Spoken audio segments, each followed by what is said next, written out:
Hello and আসসালামু আলাইকুম everyone. দেশ বিদেশের রান্নাঘর জিএইচ থেকে আপনাদের সবাইকে স্বাগতম। আজকে আমি দেখাবো কিভাবে বিফ বার্গার তৈরি করতে হয়। এটা খুবই সহজ এবং সিম্পল কয়েকটা উপাদান দিয়েই তৈরি করতে পারেন বাসায়। তো চলুন বিফ বার্গার তৈরি করতে আমার কি কি উপাদান লাগছে আপনাদেরকে দেখিয়ে দিচ্ছি। এখানে আছে হাফ কেজি গ্রাউন্ড বিফ, এখানে আছে একটি পেঁয়াজ আমি খুবই পাতলা করে কিউব করে কেটে নিয়েছি, এখানে আছে 1 টেবিল স্পুন অয়েল, এখানে আছে 4 স্লাইস অফ ব্রেড, এখানে আছে 2 কোয়া রসুন, এখানে আছে একটি ডিম, এখানে আছে সামান্য একটু গোলমরিচের গুঁড়া, এখানে আছে লবণ। তো চলুন এখন আমরা বিফ বার্গার তৈরি করি। প্রথমে আমি ব্রেডের চারপাশটা ফেলে দিব।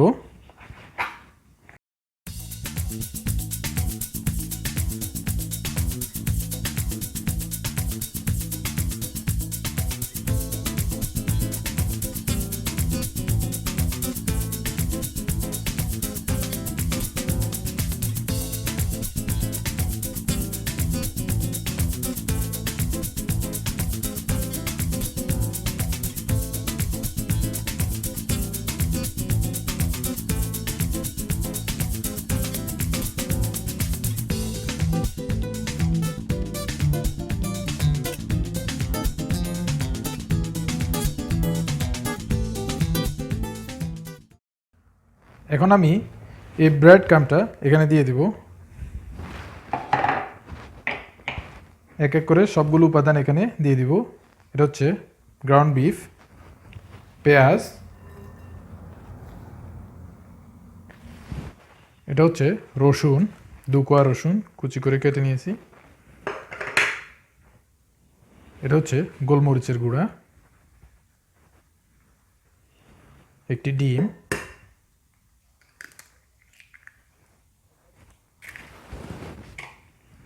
এবং স্বাদ মতো লবণ ইউজ করব।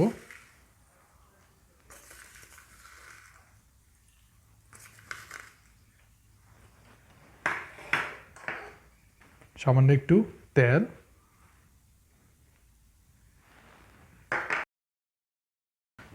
এখন হাত দিয়ে খুব ভালোভাবে সবগুলো একসাথে মিক্স করে নিব।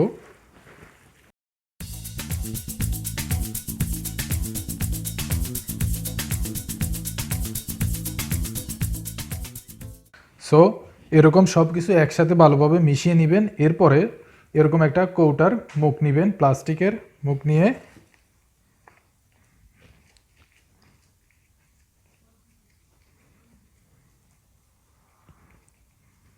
ভালো করে চেপে চেপে দিবেন।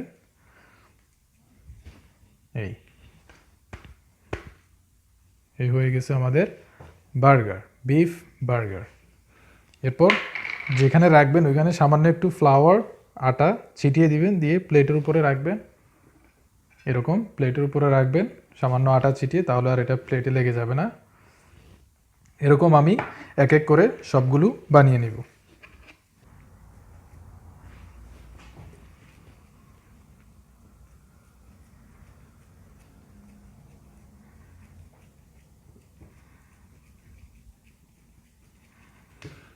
এভাবে বানানো খুবই সহজ, আপনার সাইজ শেপ নিয়ে কোনো টেনশনের কিছু নেই।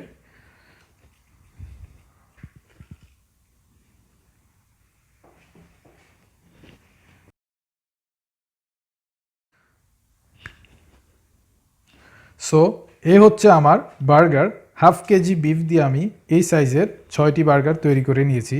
এখন এটা হচ্ছে সময়, যদি আপনি এগুলাকে সংরক্ষণ করতে চান, এরকম প্লেটে করে নিয়ে ফ্রিজারে রেখে দিবেন। যখন ঠান্ডা হয়ে আসবে, শক্ত হয়ে আসবে, তখন সবগুলোকে একসাথে যে কোনো একটা এয়ারটাইট বক্স বা কৌটার মধ্যে রেখে ফ্রিজে সংরক্ষণ করে অনেক দিন পর্যন্ত খেতে পারবেন। তো চলুন এখন আমি এগুলোকে ফ্রাই করব। ফ্রাই করে আপনাদেরকে কমপ্লিট একটা বার্গার তৈরি করে দেখাবো। সো প্রথমে চুলায় একটা প্যানের মধ্যে সামান্য একটু তেল দিয়ে নিয়েছি। তেলটা গরম হয়ে আসলে আমরা এক এক করে সবগুলো বার্গার ফ্রাই করে নেব।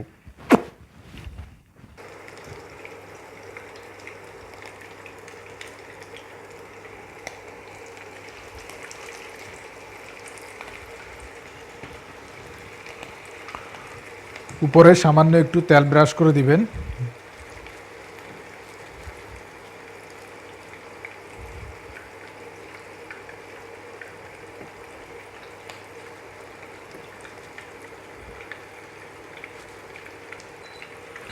একটা জিনিস মনে রাখতে হবে সবসময় যে বার্গার খুব বেশি এটাকে কুক করা যাবে না, ওভার কুক করা যাবে না। এখন আমি এই বার্গারের উপরে সামান্য একটু চিজ দিয়ে দিব।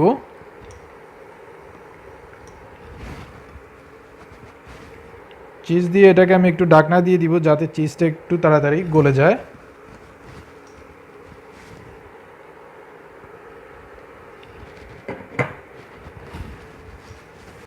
আমার বার্গারগুলো ফ্রাই হয়ে গেছে, এখন আমি নামিয়ে নিব। ঠিক সেমভাবে সবগুলো আমি এভাবে ফ্রাই করে নিব।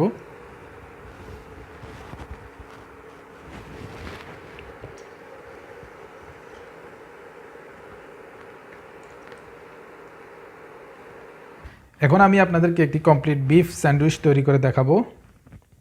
প্রথমে আমাদের লাগবে একটি বন, এরপরে আমরা মায়োনিজ লাগিয়ে নিব।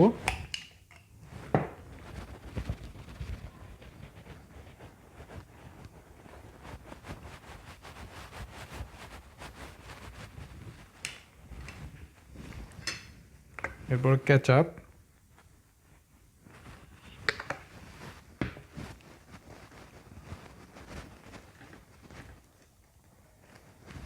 এরপরে লেটুস,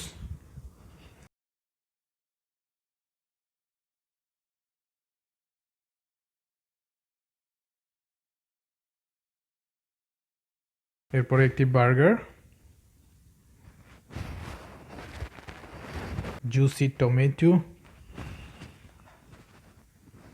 সামান্য গাজর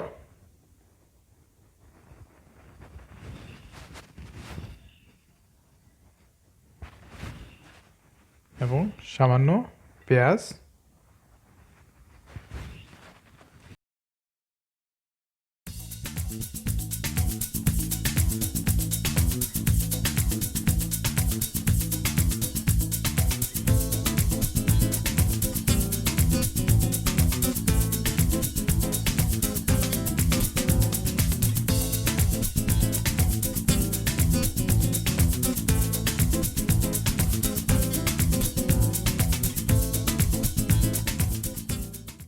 সো ফাইনালি এই হচ্ছে আমাদের beef sandwiches.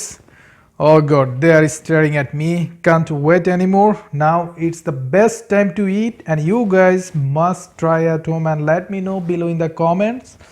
And of course, you guys don't forget to like and subscribe my channel. See you again with another new recipe. Till then, ciao ciao, Allah Hafiz. Now it's time to eat. Let's eat.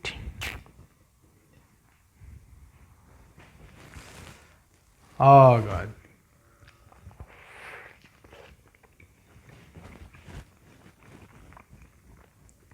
It's really good.